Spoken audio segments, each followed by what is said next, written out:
Hi, it is March the 30th, 2027, or 6, not 7 yet. Um, and I look, man, I don't want to overstep my own knowledge base because this whole situation in the Middle East is extremely complex. And there are a lot of things to consider. But generally speaking,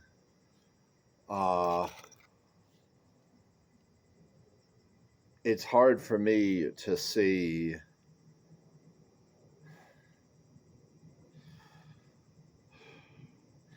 I mean,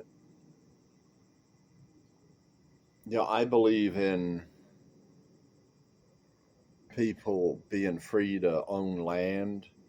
I don't think there should be restrictions on who can own land if they can come up with the the price to buy the land that's agreed upon from the previous landowner.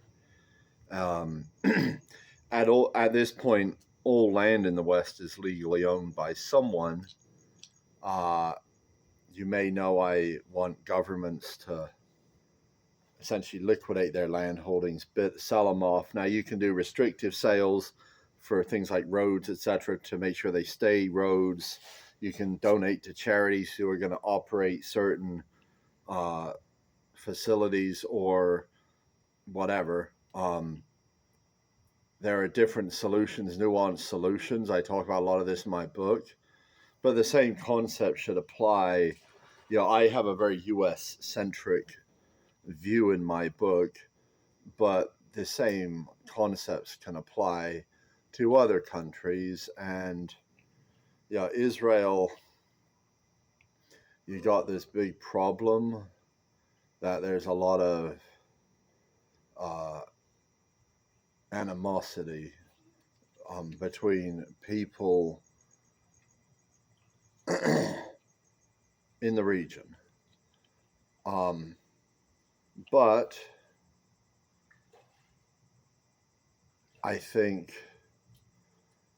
if you have a chance to keep Israel as a nation, what it ought to do is allow anyone to buy land if they can make an offer that's agreeable to the previous landowner. So that includes people who maybe would be considered enemies of their government there at this time. Um, so, landowners should be free to own whatever arms they want to own.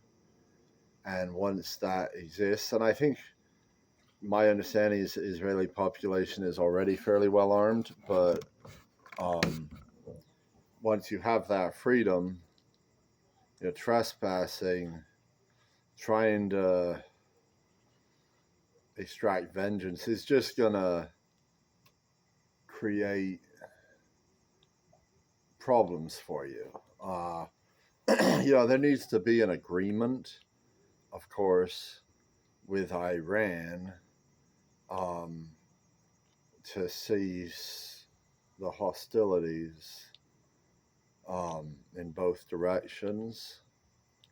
But of course, just because you make an agreement with whoever the ruling government is, doesn't mean that every individual is instantly placated and instantly not going to seek vengeance.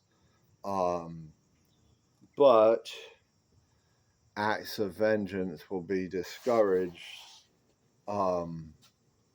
if they are violently stopped.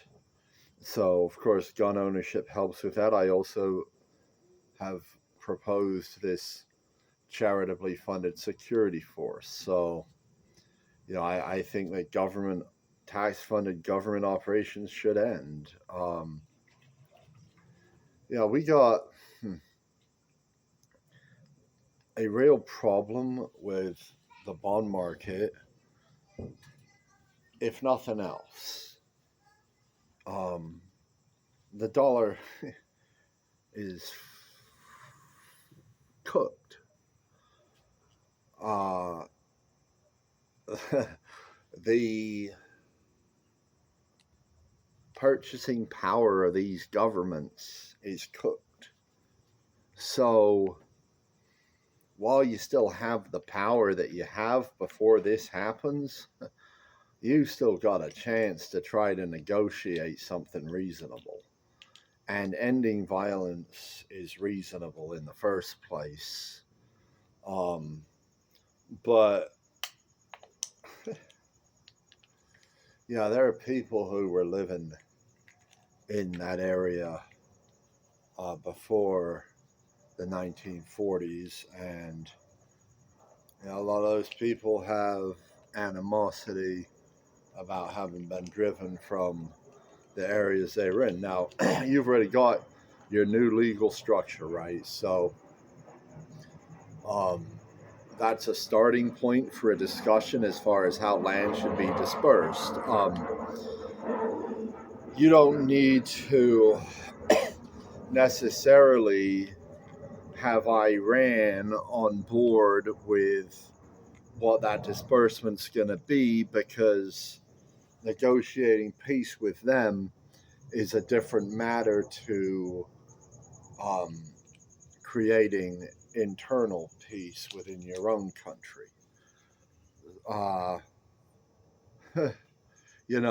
not a lot of Palestinians are going to have the immediate price that they would be able to offer if they've been living in Gaza or the West Bank to buy that property.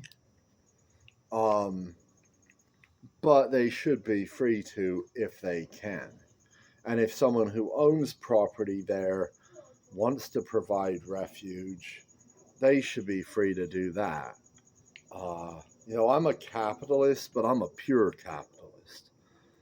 And capitalism is all about landowner rights and individual rights, property rights, and bodily rights.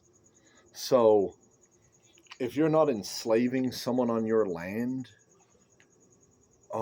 you should be basically free. I added, you also shouldn't be abusing a defenseless party, right? So, it, but in a way, that's an extension of slavery, because if you're defenseless, what that implies is that you can't leave that land on your own accord,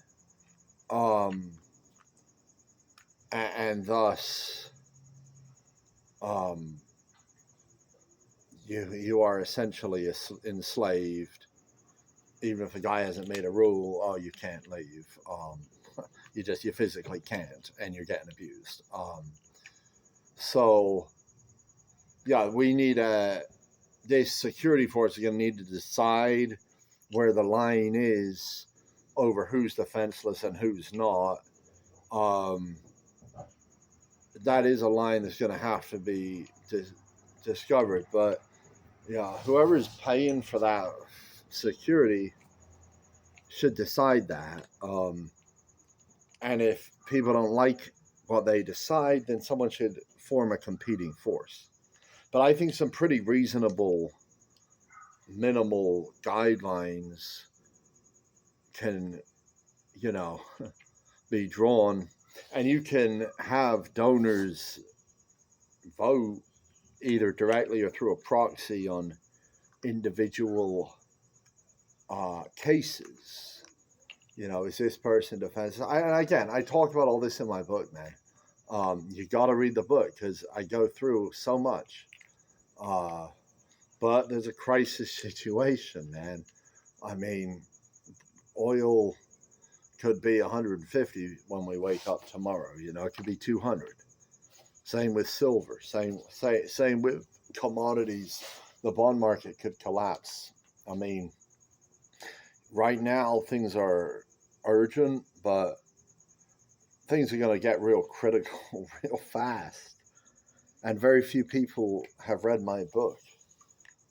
If you need a copy, talk to me. I'll work with you. Um, but I'd really appreciate it if anyone bought a book and left a review on Amazon, because so far only one guy's left a review, and it meant a lot that he did that, but it'd mean a lot more if anyone else would. So, yeah, I dressed all in black today because I felt like I might be going to a funeral, and there's a lot to mourn in this world. A lot's been lost. Um, a lot of awful things have happened, but there's also reason for hope. And if you read my book, I'll make my best case for that.